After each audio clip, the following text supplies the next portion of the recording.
porque la presentación que yo les traigo, que habla de las políticas en educación, quiere poner un foco muy particular dentro de toda esta obligación de educación en derechos humanos, que es la formación de los operadores de justicia. Primero contarles por qué el Instituto acepta una invitación como esta y por qué nos parece tremendamente relevante podernos pronunciar sobre políticas educativas en un marco de una jornada de derecho constitucional. El Instituto, como organismo autónomo del Estado, encargado de apoyar y difundir y así también velar por la vigencia de los derechos humanos en Chile, tiene por principal misión observar el cumplimiento de las obligaciones del Estado, en primer término, en los distintos campos y en su relación, por lo mismo, con la sociedad civil. Y por otro lado, promover una cultura de derechos humanos, principalmente en la sociedad civil, pero también en la actuación del Estado. Como ya decían, nosotros trabajamos con un concepto de derechos humanos que pone un énfasis muy relevante en la relación Estado-ciudadanía. Es decir, los derechos humanos como expresión de un límite y de una obligación del Estado con respecto a las personas. En ese sentido, estas obligaciones tienen que ver con la no injerencia arbitraria sobre la vida de las personas y también con la generación de condiciones para que las personas puedan ejercer sus derechos.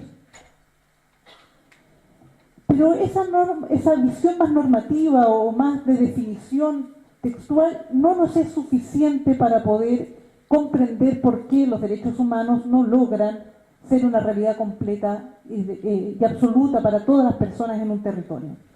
Y así queremos primero invitarlas a entender una forma más integral de aproximarse a los derechos humanos que no se agota en la norma, que es tremendamente relevante, que debemos conocer, tanto internacional como la recepción nacional, esta norma que da este marco de obligaciones y de exigibilidad de los derechos, porque sin un referente ético, esa norma puede ser utilizada para conculcar derechos y no para defenderlos. Y por otra parte, la mayoría de las situaciones que nosotros nos llevan a explicar las vulneraciones de derechos responden a porque hubo un proceso de la formación de las personas y de la dinámica social que no está inspirada bajo esta mirada. Es decir, hay una concepción de las otras personas y de uno mismo que llevan a una relación que puede ser respetuosa o no respetuosa de los derechos humanos. Por lo tanto, la formación, sea cual sea esta, requiere de una orientación también no solo de la norma, sino también de esta forma de relacionarse que tienen las personas, porque además no todo puede ser normado. Las situaciones de la vida cotidiana superan lo que puede estar explícitamente en una norma. Y por último, también comprender los derechos humanos como este ideal compartido, como dice la Declaración Universal, como un horizonte utópico, es decir, como un ideal de sociedad que tenemos que construir colectivamente para mejorar las condiciones de vida, de desarrollo de cada una de las personas. Hoy día los derechos humanos existen como un ideal, efectivamente, porque su vigencia no es completa. Incluso los que estamos sentados en esta mesa podemos reconocer partes de nuestro propio desarrollo que no está completo, ¿sí? Por lo tanto, nuestra sociedad tiene un desafío permanente y el ejercicio del derecho y su efectividad está interpelado por esta dimensión de cómo hacemos cada vez más realidad los derechos humanos.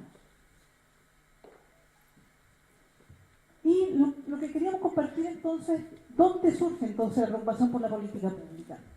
Cuando hay una afectación de la dignidad o de la integridad de una persona, es decir, cuando hay un atentado sobre esta persona, yo lo podría decir aquí, hay una situación de vulneración de derechos, hay una situación que obliga a mirar hacia atrás y hacia adelante, es decir, ¿qué se hizo para evitar que esa situación ocurriera?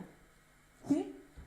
Por lo tanto, hay una mirada sobre las medidas preventivas, la normativa nacional, es decir, cómo se reguló, cómo se protegió para que terceras personas no hicieran alguna acción o para que agentes del Estado no cometieran ciertas acciones que son las vulneradoras de derechos, ¿no? ¿Qué políticas políticas de seguridad se generan en ese sentido y qué políticas sociales son las que permiten regular, evitar, modelar situaciones de ejercicio de derechos. Si en esas situaciones uno puede ver y actuar, ahí entra el Poder Judicial, ahí entra la acción de la justicia para resolver esa situación. Puede mirar si hay algo que falla hacia atrás, pero también puede mirar cuando hay actuación de terceros, hace un proceso. Y en el minuto que hace un proceso de restitución y de justicia, no hay una vulneración de derechos, sino que hay solamente comisión de delitos, crímenes, o dependiendo de la gravedad lo podemos calificar, ¿no? Pero si algo falla en el proceso de investigación, sanción de delito y reparación y restitución de los derechos, surge nuevamente un espacio de vulneración de derechos,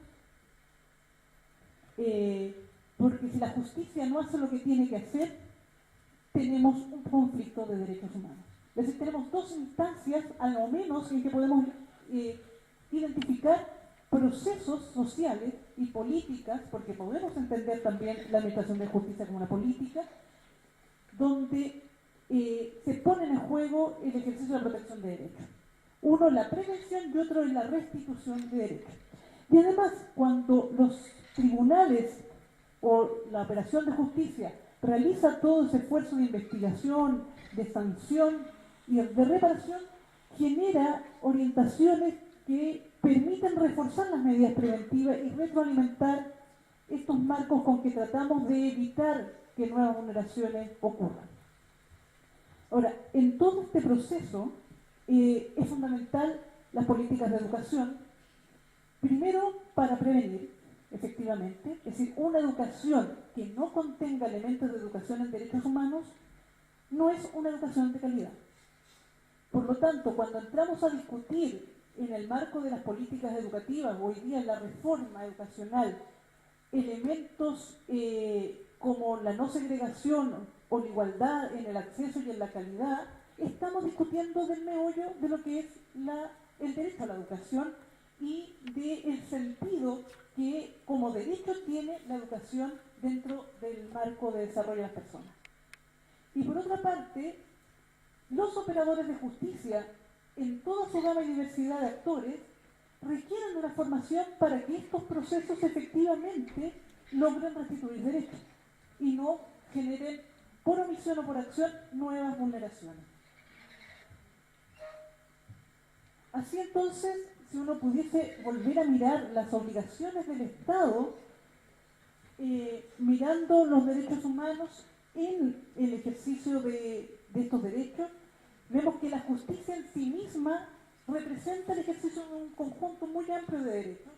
Mencionar algunos como el acceso a la justicia y debido proceso, que están concentrados en el Pacto Internacional de Derechos Civiles y Políticos, pero hay más dimensiones a las que uno podría hacer referencia directa. También tiene obligaciones de garantía y de protección, que son también tremendamente relevantes y que no puede dejar de desarrollar, como la investigación y persecución de delitos, la debida diligencia y oportunidad con que hace eso. Como dicen por ahí, la justicia que tarda no es justa, ¿no? El deber de resolver, es decir, no puede excusarse de resolver las situaciones que se les presentan, y en algunos campos de derechos humanos esto es tremendamente clave, que luego lo va a ver Julián, cuando trabajamos con discriminaciones estructurales y situaciones que remiten fuertemente a política pública o al desarrollo de derechos económicos, sociales y culturales, donde en general la justicia trata de decir esto es responsabilidad de otro poder del Estado, pero también tiene aquí un deber de resolver sobre el cual también puede pronunciarse.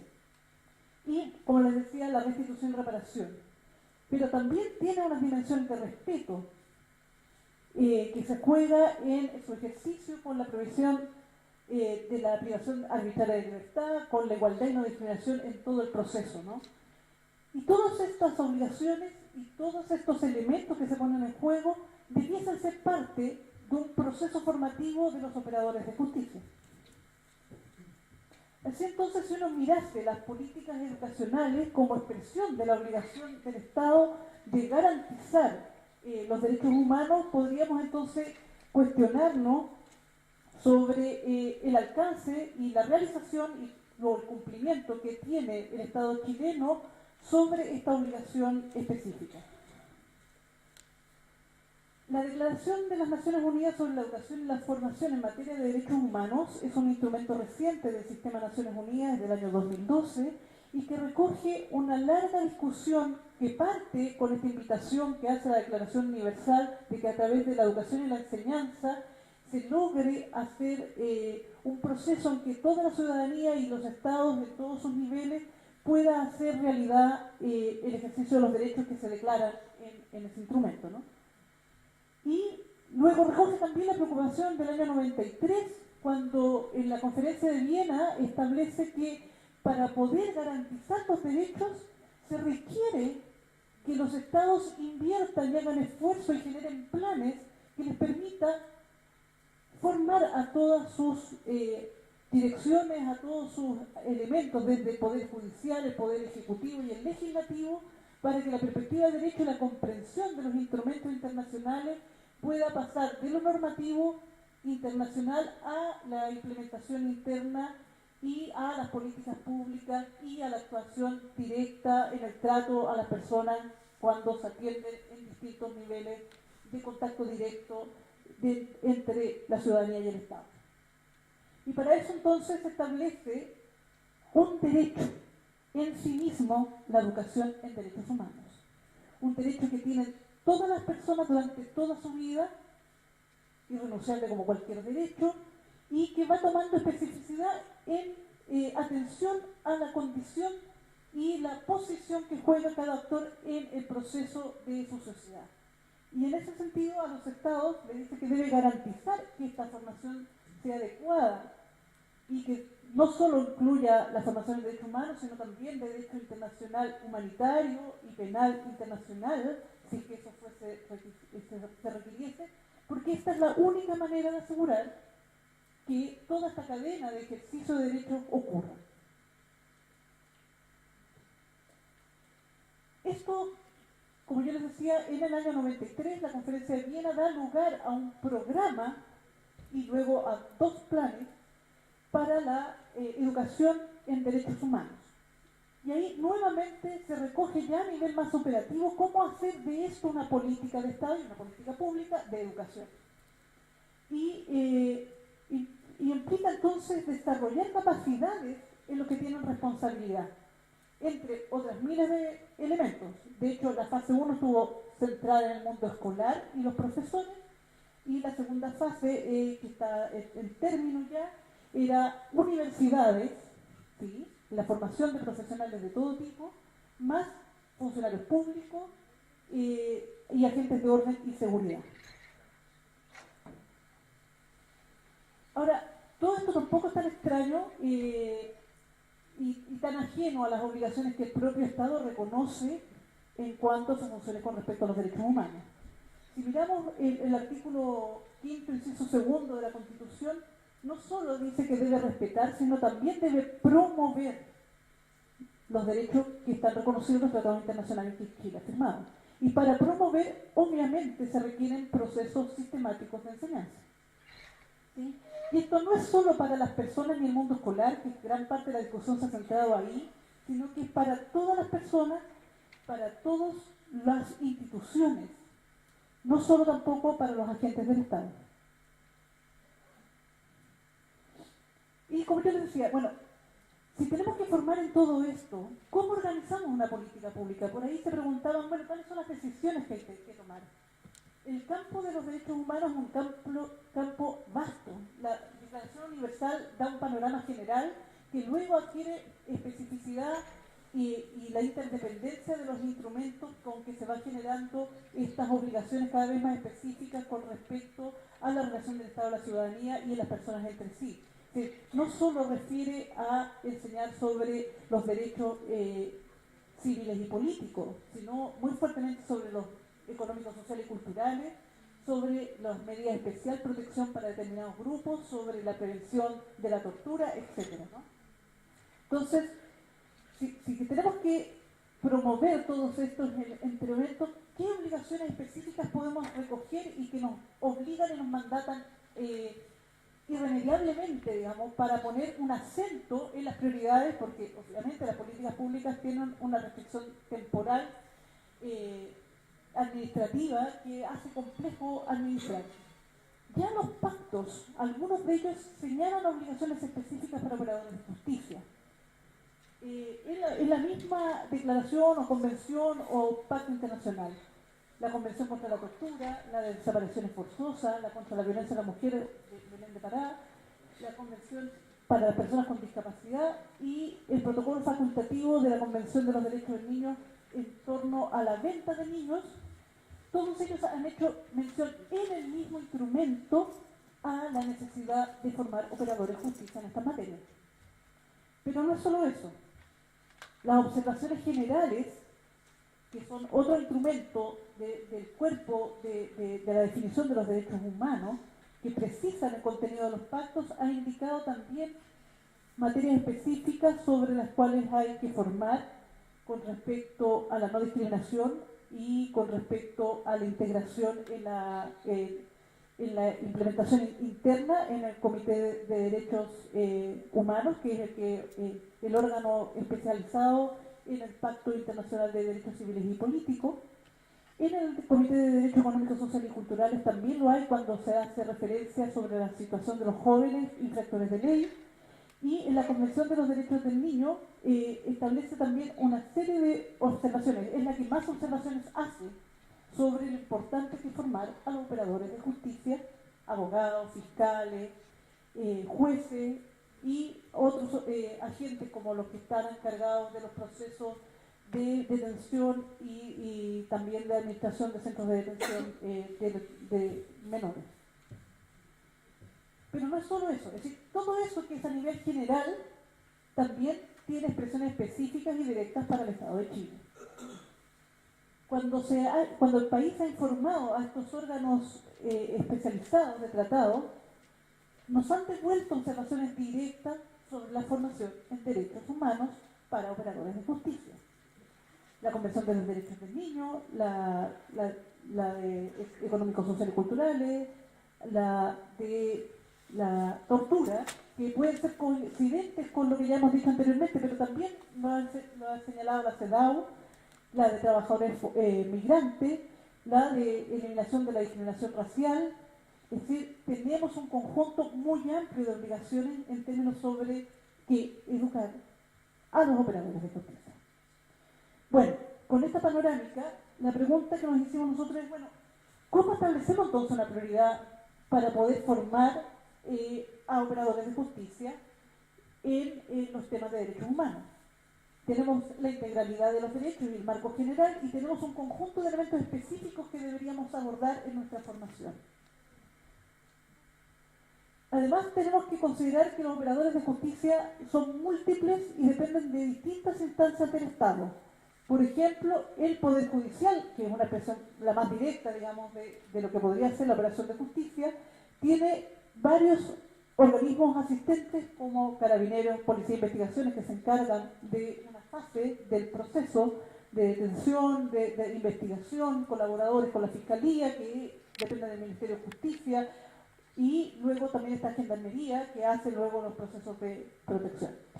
Y para eso se han generado institucionalidades, es decir, el Estado ha hecho un esfuerzo para integrar procesos de formación general en todos estos actores. Algunos a través de procesos formales, sistemáticos, en escuelas, academias, pero otros solamente a nivel de planes anuales de capacitación que son más volátiles, menos estructurados y que esperan, por lo menos a nivel de la Defensoría Penal Pública y de la Fiscalía, del Ministerio Público, lograr generar ya un proceso más estructurado. Están tratando de avanzar en esa línea porque obviamente los planes anuales de capacitación no les permiten dar esta sistematicidad que se requiere. En esta presentación nos vamos a centrar en el Poder Judicial y vamos a mirar solo un elemento, porque los procesos son muy amplios, que es cómo la Academia Judicial forma a quienes van a ser jueces. ¿Sí? Es el punto de entrada, es un proceso habilitante, como ellos mismos reconocen, para todos quienes van a operar dentro de este sistema. Y lo que busca es darle conocimientos, destrezas y criterios básicos. ¿Sí? Entonces, antes de poder mirar lo que hace la academia, nosotros dijimos, bueno, ¿cómo vamos a poder establecer si lo que se hace es suficiente y es adecuado si primero de todo conjunto de aprendizajes que se requiere no logramos algún consenso mínimo? ¿Sí? Y para eso el Instituto Nacional de Derechos Humanos propició un estudio que se basa en un sistema que se llama Delphi, que es una consulta reiterada que parte con un levantamiento de contenidos, luego una sistematización y una categorización de los mismos, que es validado por las mismas personas que presentaron esos contenidos. Se hace una priorización inicial porque también varios elementos, y lo que se hace es ir por consulta tras consulta, ir acotando un núcleo esencial de formación en derechos humanos y hasta llegar a una priorización final, ¿sí? Y las preguntas que se le hicieron era cuáles serían los mínimos de este contenido de formación de los jueces y juezas del país, ¿no? En este primer espacio de formación que tienen los jueces y juezas, ¿sí? Y luego cuál es la importancia de esos contenidos para poder priorizar y poder hacer un seguimiento más específico. Se invitó a 70 especialistas, considerando especialistas personas que están ubicadas en distintas partes de la estructura del Poder Judicial, pero también de la academia y también de organismos internacionales. De estas 70 personas que invitamos, incluyendo universidades regionales, 34 nos aceptaron hacer este proceso, que era bastante extenso, y 16 contestaron las 4 rondas que fueron de consulta. Y ahí está la frecuencia: hubo representantes del Poder Judicial, la academia, que es el grupo más grande que se sumó a este proceso, de organismos internacionales, y también sumamos los gremios de la Fiscalía, de los magistrados, y intentamos también de defensores penales públicos y otros organismos asociados. Y en esa ronda lo que nos encontramos es que 52 contenidos fueron considerados como relevantes en la formación inicial de jueces y juezas. 52 contenidos es una cantidad tremendamente importante en un proceso formativo, y en esta consulta estos expertos nos comentaron que creían que el 30% a lo menos de la formación regular de jueces y juezas debiera estar destinado de manera específica o transversal a temas de derechos humanos. Esto es una diferencia tremenda con respecto a lo que hoy día ocurre en la academia judicial. La academia judicial hoy día oscila, si uno toma el contenido estricto de derechos humanos, entre un 5, y si uno se pone laxo y mete todos los temas que podrían estar conexos con eso, hasta un 12. Es decir, al menos habría que duplicar la cantidad de destinación del esfuerzo que hace el Estado a través de la academia judicial a mejorar este proceso. Y de estos contenidos los podríamos mirar en 3 grandes grupos. Salieron contenidos de tipo general o introductorio, como son los principios generales del derecho internacional de los derechos humanos, los instrumentos con que opera este sistema y el sistema mismo de protección. Luego, elementos específicos que tienen que ver con el rol y la actuación judicial propiamente tal, que es el debido proceso y el rol del juez, y otros elementos que son más específicos sobre la igualdad y no discriminación, sobre las normas especiales que hay para determinados grupos, los temas emergentes y temas de cómo abordar crímenes de lesa humanidad. Nosotros solo preguntamos qué grandes categorías, eran solo 4, y al final de la consulta de estos levantamientos llegamos a tener estas 9 categorías. Y voy a solo mencionar algunos de los elementos que nos parecen interesantes. Es cómo de estos elementos introductorios aparece un conjunto de elementos bastante básicos en la formación de derechos humanos como necesario incorporar en la formación de jueces, ¿no? Desde la recepción e integración del derecho internacional en el derecho interno, la labor jurisdiccional, las obligaciones del Estado, las normas y reglas comunes de interpretación, las características básicas de los derechos humanos y cómo transversalizar los derechos humanos en todas las ramas de derechos de los cuales reciben formación jueces y juezas. Luego, contenidos y alcances de los instrumentos internacionales de derechos humanos y una revisión histórica del reconocimiento de derechos, y luego cómo funciona el sistema de protección internacional y un cuestionamiento o un análisis crítico sobre la efectividad de estos mecanismos y el ejercicio de estos derechos, ¿no? En cuanto a debido proceso, había una fuerte preocupación sobre los estándares y la jurisprudencia que orienta este análisis, los derechos de las víctimas, el derecho a la defensa, el régimen del error judicial y su reparación, y temas sobre cómo este debido proceso es un mecanismo de democracia y de reforzamiento de una sociedad como la nuestra, ¿no? Y luego en el rol del juez no solo salen temas de ética, sino también aquí había un cuestionamiento sobre el rol del juez en la política pública, que era un elemento que nos pareció tremendamente interesante de señalar. Y cuando preguntábamos por los temas específicos, salieron miles de temas. No los voy a leer porque la cantidad es grande, la presentación para el que quiera va a quedar disponible, pero había muchos grupos que eran de preocupación como relevantes de incorporar, muchos temas emergentes que tienen que ver con la discusión social y cómo el juez debiera tener herramientas para poder analizar esa realidad actual, y también muchos elementos específicos sobre crímenes de lesa humanidad salieron también mencionados en estas distinciones, y hoy día que podrían tomar nuevamente relevancia como situaciones como lo que se está viviendo a nivel internacional con el tema del derecho humanitario.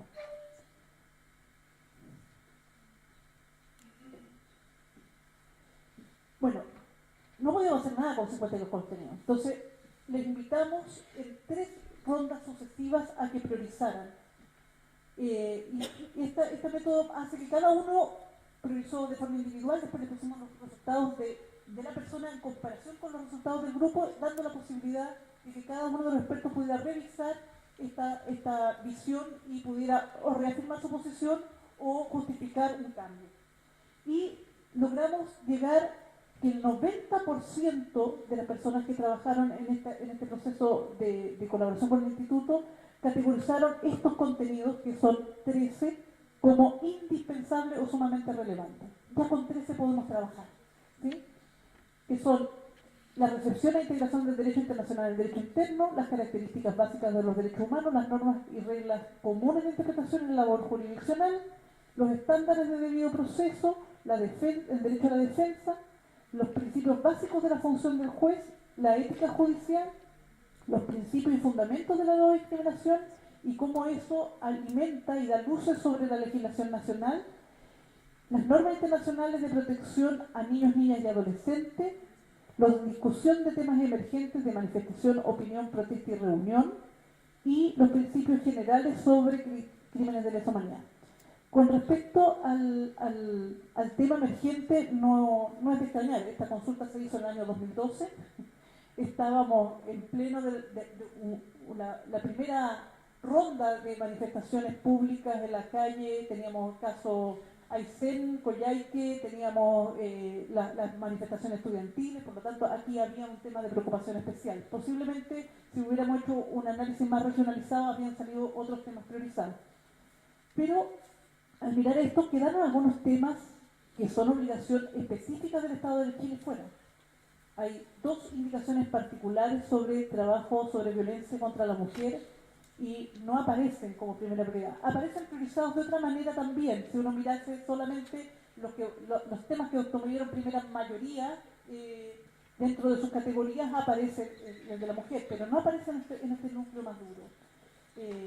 No aparecen las obligaciones del Estado, que también es un tema importante, porque desde ahí para adelante es un poco lo que se puede avanzar. Pero igual nos parecía interesante esta mirada.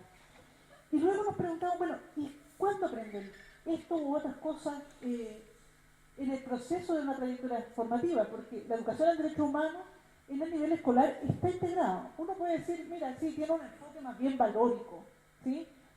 Pero está desde la educación parvularia hasta cuarto medio, con algunos pincelazos, a veces más formalizados, menos formalizados como derechos humanos. Se trabajan principios de igualdad y no discriminación, se trabaja sobre algunos temas históricos, se trabaja sobre la comprensión, sobre algunos derechos civiles principalmente, hay poco de derecho económico, social y cultural.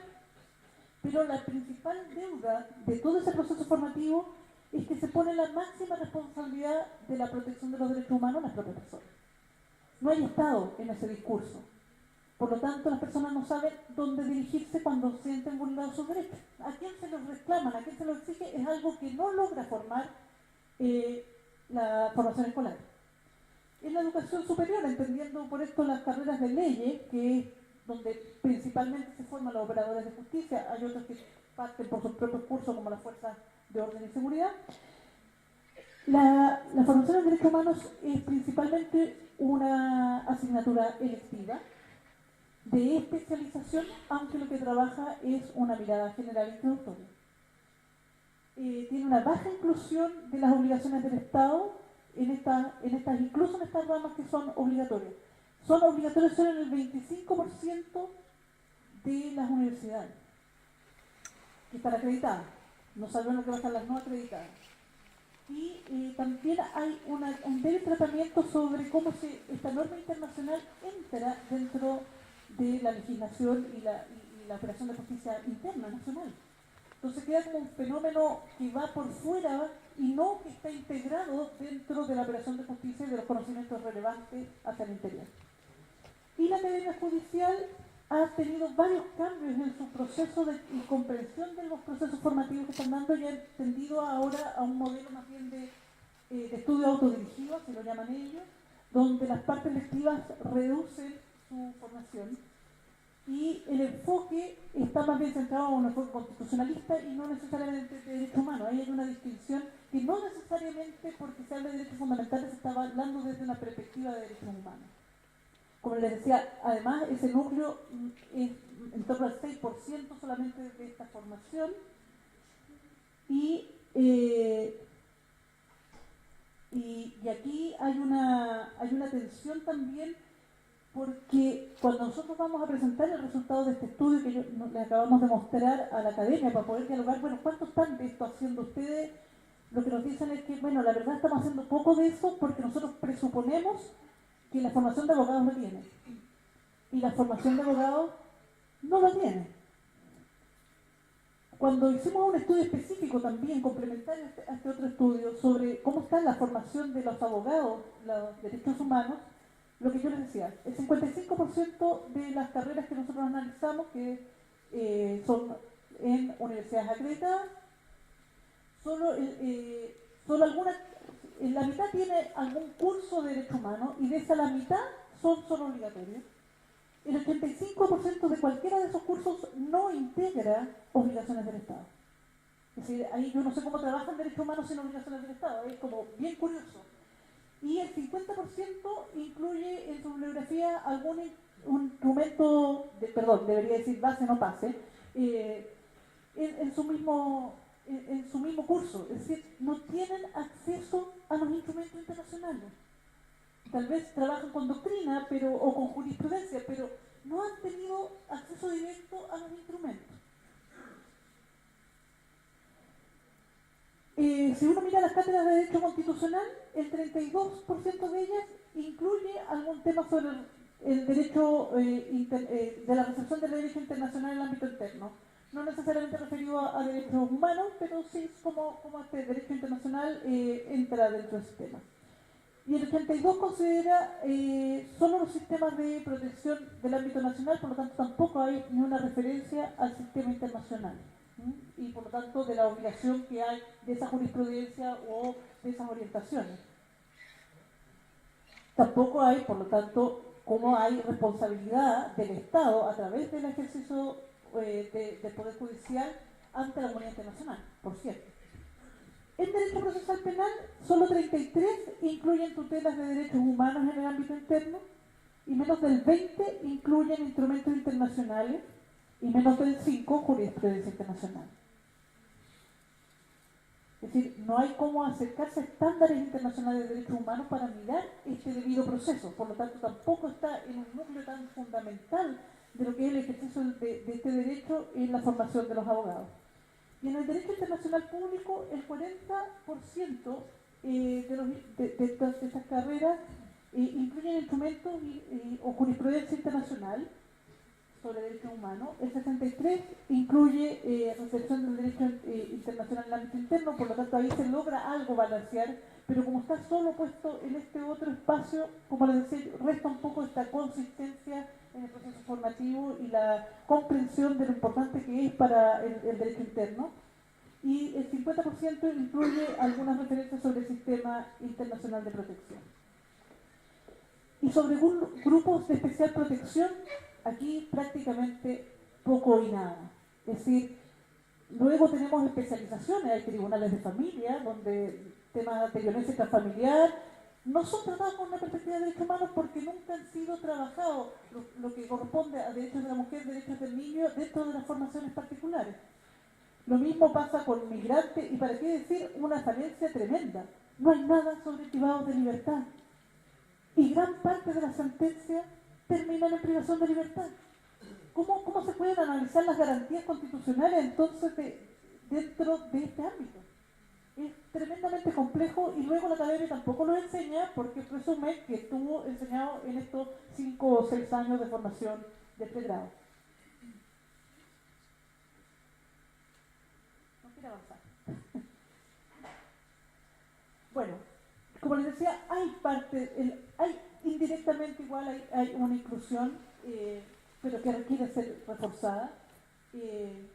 No hay una referencia sobre las características básicas de los derechos humanos, por lo tanto, comprender la integralidad y la interdependencia de los derechos humanos es algo que sigue siendo complejo, porque no hay ninguna referencia sobre esas características.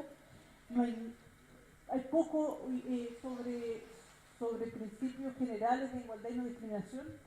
Aquí sale como que no hay nada, hay alusiones indirectas, por lo tanto, no solo para un acceso igualitario a la justicia, sino también para el trabajo interno que implica reconocerse cada uno como personas que tenemos sesgo con respecto a otros.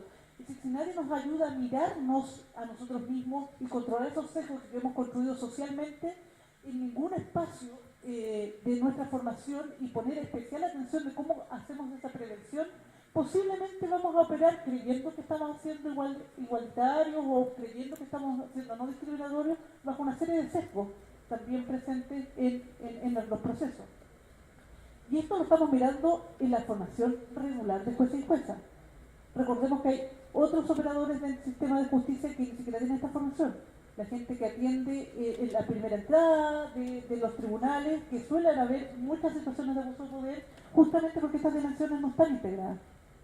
Y vuelvo a lo primero, no es solo norma, también es un componente ético y una concepción de las personas y de la otredad que es tremendamente importante incorporar.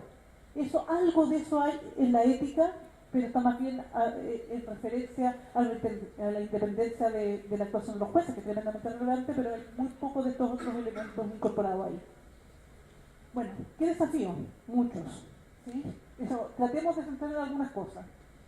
Hay que mejorar y ampliar la integración de los derechos humanos, pero esto obviamente tiene una restricción a la cantidad de horas que están destinadas a los procesos educativos.